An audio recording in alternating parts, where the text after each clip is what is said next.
बच्चों, कक्षा 2 हिंदी में आप सभी का स्वागत है। बच्चों, कल हम पढ़ रहे थे हमारी हिंदी व्याकरण लेखिका का पाठ 7। बच्चों, पाठ 7 में हमने पढ़ा संज्ञा। तो बच्चों, आज पहले हम आपसे कुछ प्रश्न करते हैं, उसके बाद आगे बढ़ते हैं। तो संज्ञा क्या है बच्चों? संज्ञा क्या है? बिल्कुल सही बच्चों, किसी भी नाम को संज्ञा कहते हैं, अर्थात नाम संज्ञा है। क्या है नाम? संज्ञा है। नाम को संज्ञा कहते हैं। तो हमारे आसपास या हमसे दूर कहीं पे भी कोई भी चीज़ है, हर चीज़ का नाम होता है, नाम उसकी पहचान होती है, हम उसके नाम से ही उसको पहचानते हैं और इस नाम को हम संज्ञा कहते हैं। तो हमने कल पाठ में पढ़ा चिड़ियाघर का नज़ारा या चिड़ियाघर घूमा और चिड़ियाघर में जो जो नाम थे उन सब नामों को पढ़ा और हमने कुछ व्यक्तियों के, पशुओं के, पक्षियों के और फलों के सबके नाम पढ़े। आज उन सबको हम दोहराएंगे और फिर आगे का पाठ करेंगे। तो बच्चों, हमने चिड़ियाघर में व्यक्तियों के नाम जाने और व्यक्तियों के नाम थे राधा और कमल। पशुओं के नाम थे हाथी और शेर। पक्षियों के नाम कौवा और तोता। वस्तुओं के नाम पिंजरा और फूल। स्थानों के नाम दिल्ली और चिड़ियाघर। तो ये जितने भी नाम हमने चिड़ियाघर में देखा, यह सब नाम हैं, यह किसी न किसी चीज़ के नाम हैं। इन सब नाम को हम संज्ञा कहते हैं। इन सभी नामों को हम संज्ञा कहते हैं। उसके बाद हमने पढ़ा समझो, नाम को संज्ञा कहते हैं। किसको संज्ञा कहते हैं? नाम को संज्ञा कहते हैं। बच्चों, इंग्लिश में हम संज्ञा को नाउन्स कहते हैं। सभी व्यक्तियों के नाम होते हैं, जैसे कि बच्चों आपके घर में जितने भी रिश्तेदार हैं, चाहे वह दादी, दादा, नाना, नानी, मौसा, मौसी, सब नाम हैं। भैया, दीदी, बुआ, फूफा, यह सब रिश्ते नाम हैं। इन सब नामों को हम संज्ञा कहते हैं। उसके बाद हम जो भी पशु, पक्षी, जानवर अपने आसपास देखते हैं, गाय, कुत्ता, बिल्ली, भेड़, बकरी, सब नाम हैं। पक्षियों के नाम कौवा, तोता, कोयल, मैना, जो भी हमारे आसपास यह सब पक्षी, पशु दिखते हैं या दूर दिखते हैं, जिनको हम जानते हैं, नहीं जानते हैं, यह पशु, पक्षी हैं, सब नाम हैं। उसके बाद फिर हमने स्थानों के नाम जाने, घर, school, mall, cinema hall, bank, hospital, अस्पताल जिसे हम कहते हैं, सब नाम हैं। फल, केला, सेब, अमरूद, अंगूर, यह सब नाम हैं। सब्जियां, आलू, प्याज, टमाटर, भिंडी, सब नाम हैं। हमारे शरीर के अंग, चाहे वह हमारे शरीर के अंदर है, चाहे वह हमारे शरीर के बाहर है, सब नाम है और इनको भी हम संज्ञा कहते हैं। आँख, नाक, मुंह, पैर, हाथ, सब नाम है। उसके बाद वस्तुओं के नाम, जो भी वस्तु हमारे चारों तरफ है, यह सब इन सबके नाम हैं और इन सबको हम नाम से उनके बुलाते हैं और इसे हम संज्ञा कहते हैं। उसके बाद रसोई में होने वाले बर्तन, यह सभी नाम हैं। अब अभ्यास बच्चों, अभ्यास, अब जैसे कि हमने पाठ पूरा समझ लिया, अब हम इस पाठ का अभ्यास भी हमने कल किया था, अब हम इसे दोहराएंगे। तो बच्चों, अगर मैं आपसे नाम पूछूं, किसी इमारत का नाम बताओ, तो आप इमारत का नाम बताएंगे, जैसे कि ताजमहल, लाल किला, देन बुलंद दरवाज़ा, देन मंदिर हो गया और फिर गिरजाघर हो गया, यह सब इमारतें हैं। उसके बाद अगर मैं नदियों के नाम बोलूँ तो आप नदी, गंगा, यमुना, गोदावरी, घाघरा, सरस्वती, यह सब नदियों के नाम हो गए। उसके बाद अगर मैं आपको बोलूँ देशों के नाम, तो भारत, चीन, पाकिस्तान, बांग्लादेश, जो भी देश हैं उनके आप नाम लिख सकते हो, वह नाम हो गए। और अगर मैं किताबों के नाम बोलूँ तो रामायण, गीता, बाइबल, कुरान, यह सब होली बुक्स हो गए या यह धार्मिक किताबें हो गई। तो हर चीज़ के नाम होते हैं। बिना नाम का किसी भी वस्तु, कोई भी वस्तु बिना नाम के नहीं होती, क्योंकि नाम ही हर वस्तु का पहचान होता है। हम उस नाम से वस्तु को जानते हैं। तो यहाँ पे हमने अभ्यास किया। अभ्यास में कुछ चित्र दिए गए थे, हमने चित्रों को पहचाना और उनके नाम लिखे। पहला चित्र था कुर्सी, दूसरा था केला, तीसरा था टमाटर और चौथा था बैल। उसके बाद था चम्मच, कटोरी या अधूरे दिए थे, हमने इसको पूरा किया। उसके बाद हमारे पास है तवा और कढ़ाई। उसके बाद बच्चों हमें यहाँ पे कुछ चीज़ों के नाम बताने थे जो मैंने आपको खुद करने को दिया था, क्योंकि यहाँ पे हमारे शहर का नाम है वह तो हम जानते हैं वाराणसी है, लेकिन माता का नाम, पिता का नाम, बहन का नाम, भाई का नाम, विद्यालय का नाम और अपने देश का नाम, यह आप अपने आप लिखेंगे। तो यह था बच्चों संज्ञा।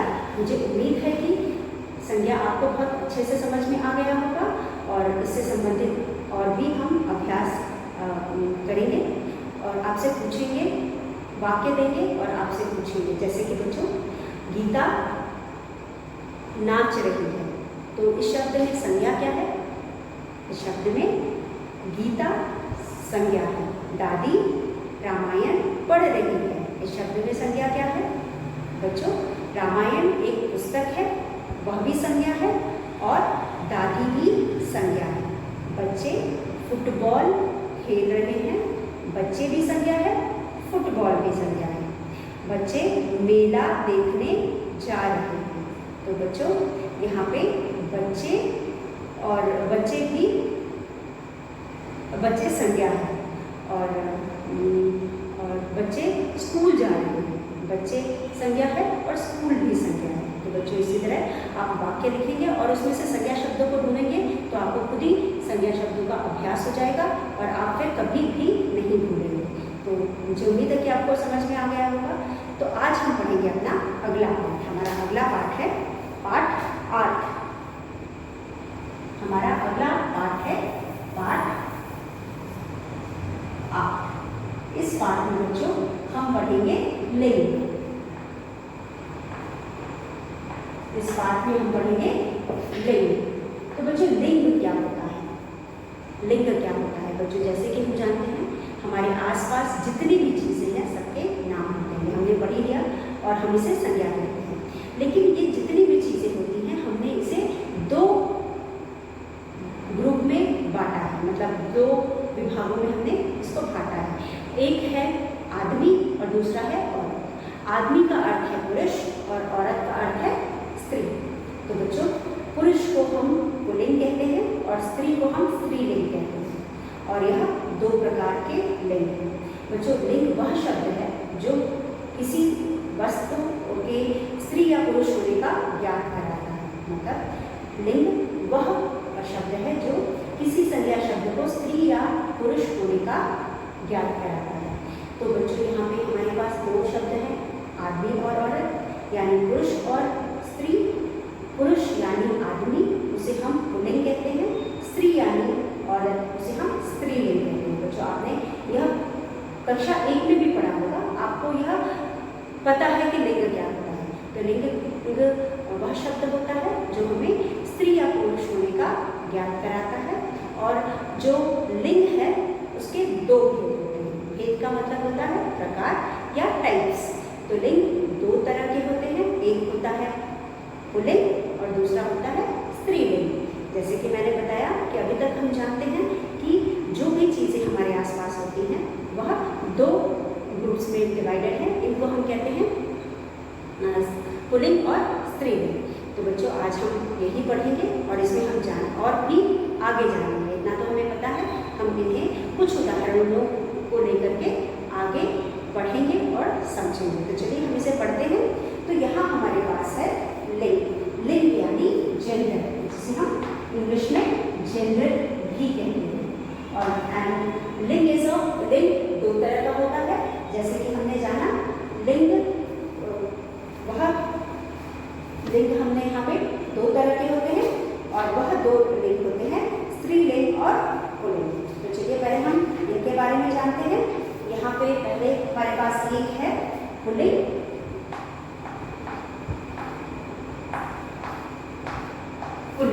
और दूसरा है स्त्रीलिंग।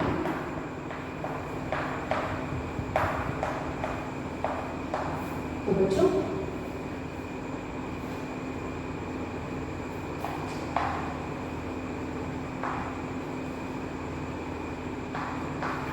ये है मैस्कुलिन। मैस्कुलिन का मतलब क्या होता है? मैस्कुलिन का मतलब पुल्लिंग, पुल्लिंग का मतलब पुरुष जाति। इसी तरह मैस्कुलिन का मतलब इंग्लिश में होता है पुरुष जाति, यानी और आदमी जो कि एक श्रेणी है और दूसरी श्रेणी औरत की है, जिसे हम फेमिनिन कहते हैं। तो FEMININE फेमिनिन। तो ये दो तरह के जेंडर्स हैं, एक है मैस्कुलिन और दूसरे फेमिनिन है। तो यहाँ पे हम इनके बारे में पढ़ेंगे। तो लिंग कितने प्रकार के होते हैं? 2 प्रकार के, एक पुल्लिंग होता है और दूसरा स्त्रीलिंग होता है। तो यहाँ पे हम लिंग के भेद पढ़ेंगे, जो कि लिंग मतलब लिंग के 2 भेद होते हैं, एक स्त्रीलिंग एक पुल्लिंग। अब पुल्लिंग में क्या क्या आता है? जैसे कि यहाँ पे आएगा लड़का, लड़का, और यहाँ हो जाएगा लड़की, लड़की। फिर यहाँ पे हो जाएगा आदमी, और यहाँ हो जाएगा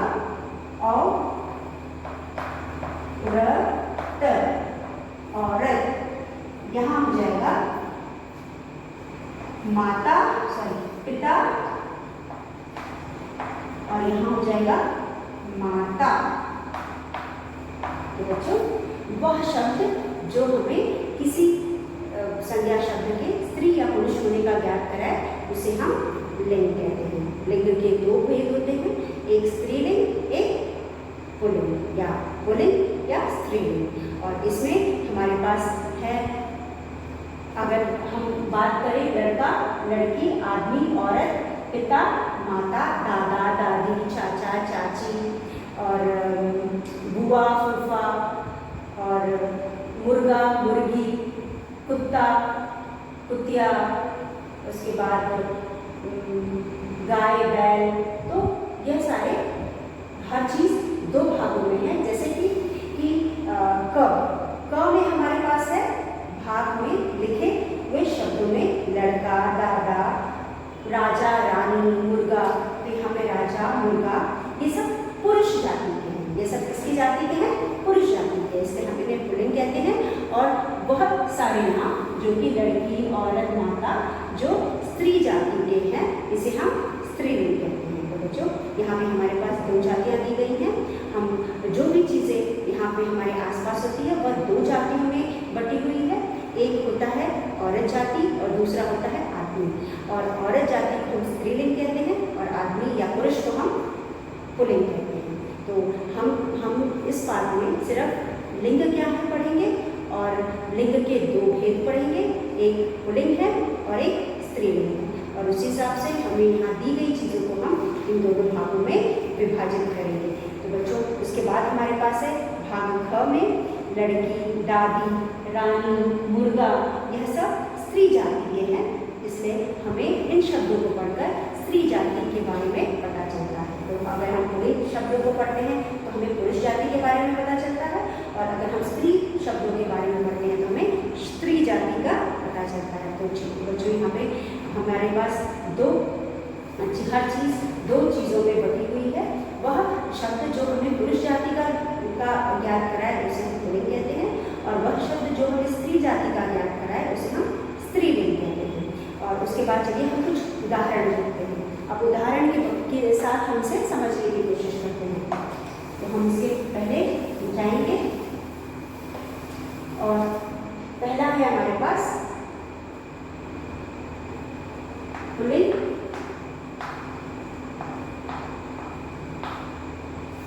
और दूसरा है स्त्रीलिंग। पहला है पुल्लिंग और दूसरा है स्त्रीलिंग। अब यहाँ पे बच्चों अगर हम अपने घर से शुरू करते हैं तो माता, पिता, माता, पिता, पिता हो गए पुल्लिंग और माता हो गई स्त्रीलिंग। लड़का, लड़की, लड़का हो गया पुल्लिंग और लड़की हो गई स्त्रीलिंग। उसके बाद दीदी, भैया, दीदी हो गई स्त्रीलिंग और भैया हो गए पुल्लिंग।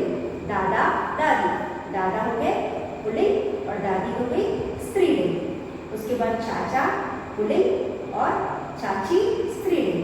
तो ये जितने भी शब्द हैं जो हमने अभी बोला, यहाँ पे सबसे पहले मैंने बोला पिता, माता,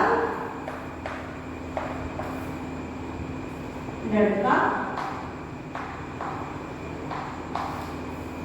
लड़की, लड़की, भाई, बहन, बहन, आदमी, औरत, चाचा, चाची,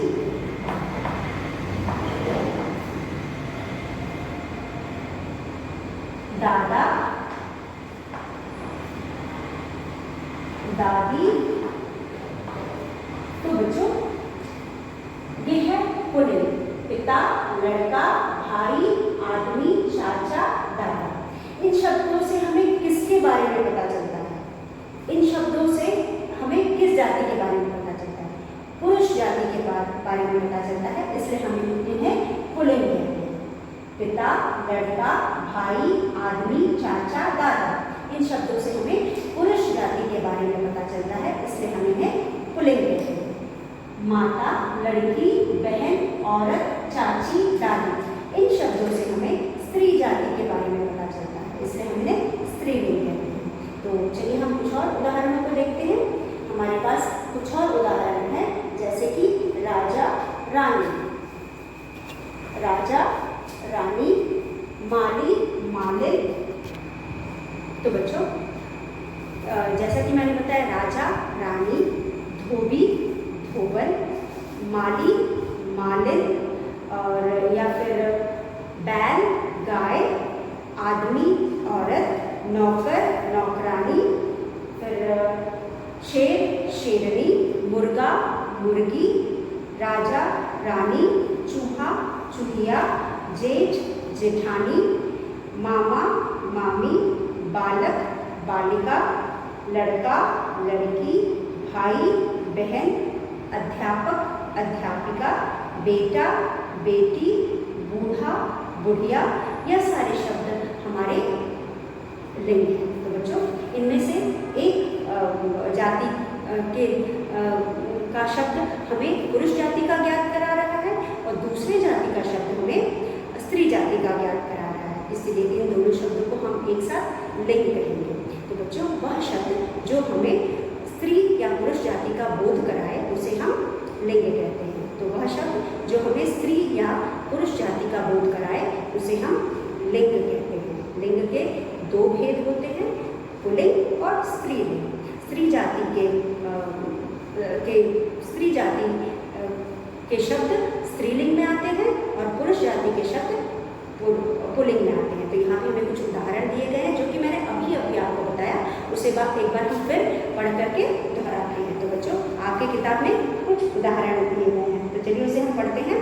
पिता, माता, बूढ़ा, बुढ़िया, माली, मालिक, धोबी, धोबिन, बेटा, बेटी, अध्यापक, अध्यापिका, बैल, गाय, कुत्ता, कुतिया, आदमी, औरत, नौकर, नौकरानी, नाना, नानी, चाचा, चाची, शेर, शेरनी, मुर्गा, मुर्गी, देवता, देवी, राजा, रानी, चूहा, चूहिया, सेठ, सेठानी, मामा, मामी, बालक, बालिका, लड़का, लड़की, भाई, बहन। तो कुछ हमने बोर्ड पे लिखा है, यहाँ पे जैसा कि हमने लिखा है पिता, माता, लड़का, लड़की, भाई, बहन, आदमी, औरत, चाचा, चाची, दादा, दादी। तो चलिए हम कुछ और शब्दों को लिखते हैं और उन्हें पढ़ते हैं और समझते हैं।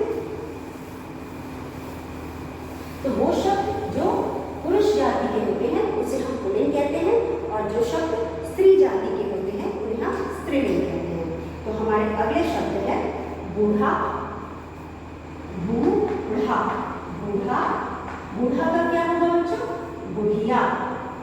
बूढ़ा का हो जाएगा बुढ़िया, ब पे छोटी की मात्रा बढ़ी या बुढ़िया, बूढ़ा का बुढ़िया। फिर माली, माली कौन होता है? जो बगीचे में काम करता है, माली का मालिन,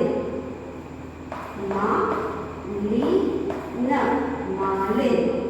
उसके बाद हमारे पास है धोबी, धोबी, धोबी का धोबिन।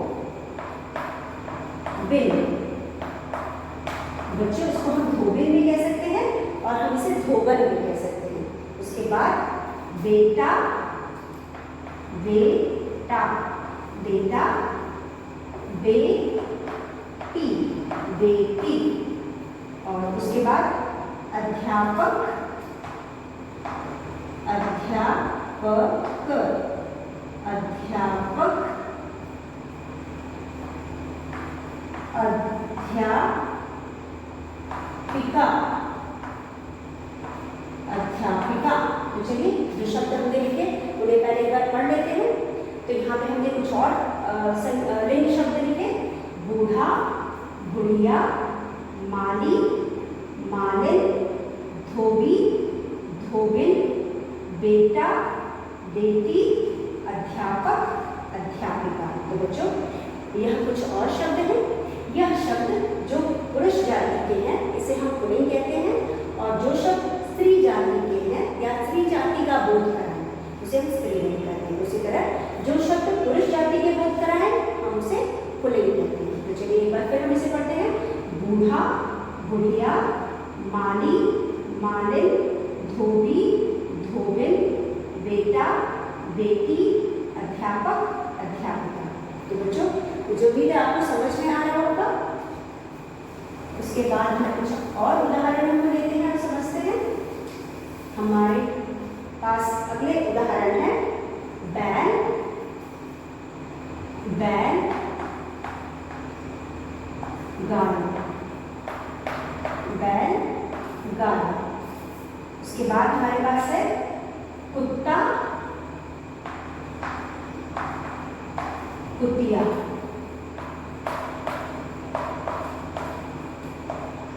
कुतिया। उसके बाद है आदमी, आदमी औरत ने कर लिया था, नौकर,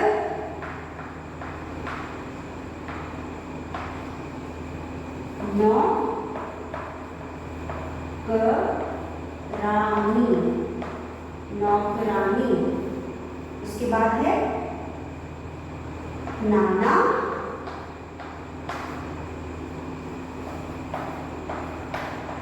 नानी। उसके बाद है शेर, शेरनी, शेरनी, शेर, शेरनी। तो बच्चे ये कुछ और शब्द हैं। यहाँ पे हम यह सारे शब्द बैल, कुत्ता, नौकर, नाना, शेर, ये सब किसका बोध करा रहे हैं? ये सब हमें पुरुष जाति का बोध करा रहे हैं, इसलिए यह पुल्लिंग है। और यह सारे गाय, कुतिया, नौकरानी, नानी, शेरनी, यह किसका बोध करा रहे हैं हमें? यह हमें स्त्री जाति का बोध करा रहे हैं, इसलिए हम स्त्रीलिंग कहेंगे। तो यहाँ पे हम इसे पढ़ेंगे बैल, गाय, कुत्ता, कुतिया, नौकर, नौकरानी, नाना, नानी, शेर, शेरनी। तो बच्चों वह शब्द जो हमें पुरुष जाति का बोध कराए उसे हम पुल्लिंग कहते हैं, और वह शब्द जिसे हमें स्त्री जाति का बोध कराए उसे हम स्त्रीलिंग कहते हैं।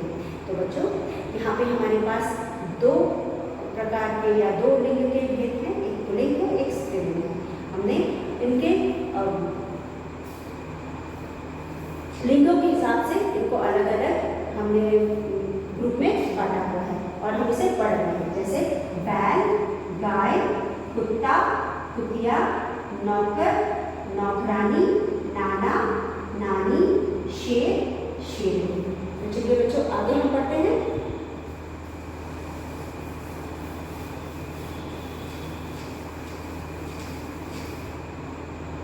आगे मुर्गा, अगला है मुर्गा,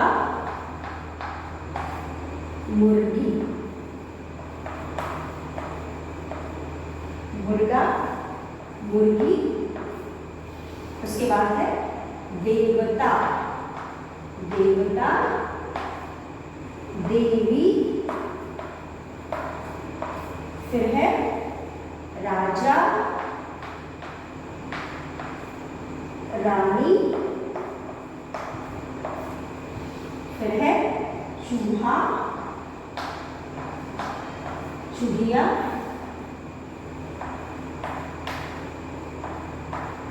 चूहिया। उसके बाद है सेठ,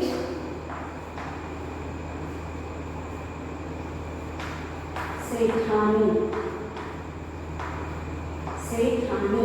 तो बच्चों जो यहाँ शब्द दिए गए हैं, मुर्गा, देवता, राजा, चूहा, सेठ, यह हमें किस जाति का बोध करा रहे हैं?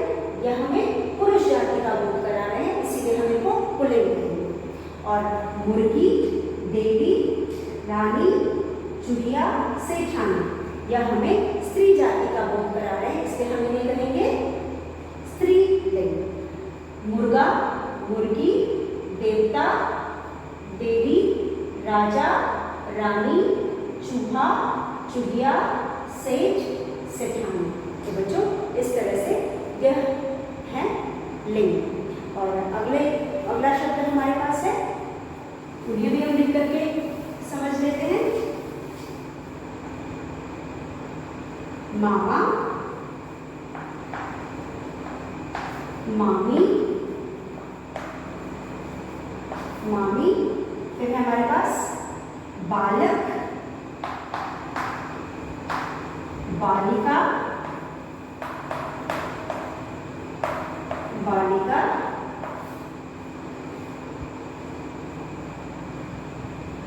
लड़का, लड़की, लड़की। भाई,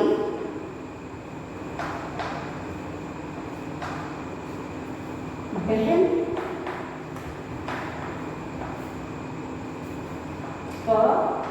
पड़ोसी, पड़ोसी, पड़ोसन, पड़ोसन। तो बच्चों यह है पड़ोसी, पड़ोसन। अब मामा, बालक, लड़का, भाई, पड़ोसी, यह हमें किस जाति का बोध करा रहे हैं? यह हमें पुरुष जाति का बोध करा रहे हैं।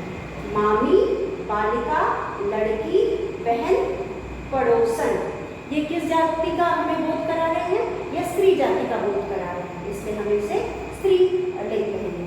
तो बच्चों मामा, मामी, बालक, बालिका, लड़का, लड़की, भाई, बहन, पड़ोसी, पड़ोसन। पड़ोसन को हम पड़ोसिन भी कह सकते हैं। तो बच्चों यह थे कुछ लिंग शब्द जिन्हें हमने आज पढ़ा और समझा। मुझे उम्मीद है बच्चों कि आपको यह समझ में आ गया होगा। आप इन लिंग शब्दों को लिखेंगे और जोर जोर से पढ़कर इनका अभ्यास करेंगे, तभी आपको समझ में आएगा। तो बच्चों आप इसे जोर जोर से पढ़कर इनका अभ्यास करेंगे। तो एक बार फिर हम दोहरा देते हैं आज हमने जो भी पढ़ा। बच्चों हमने आज लिंग पढ़ा। लिंग वह शब्द है जो किसी भी संज्ञा शब्द के स्त्री या पुरुष होने का ज्ञात कराते हैं या बोध कराते हैं। तो बच्चों यहाँ पे वह शब्द जो हमें पुरुष जाति का बोध कराए उसे हम पुल्लिंग कहते हैं, और वह शब्द जो हमें स्त्री जाति का बोध कराए वह स्त्रीलिंग कहलाते हैं। तो बच्चों जैसा कि हमने पढ़ा, लिंग के दो भेद हैं, एक पुल्लिंग और दूसरा स्त्रीलिंग। और जैसा कि मैंने बताया, पुल्लिंग शब्द हमें पुरुष जाति के होने का बोध कराता है और स्त्रीलिंग शब्द हमें स्त्री जाति के होने का बोध कराता है। तो बच्चों यह था लिंग और इसके प्रकार। हमने बहुत सारे उदाहरण के साथ लिंग को समझने की कोशिश की। मुझे उम्मीद है कि आपको भी समझ में आया होगा। आप इसको अच्छे से पढ़ करके इसका अभ्यास करेंगे। और इसी के साथ बच्चों हम आज का वीडियो समाप्त करते हैं। धन्यवाद।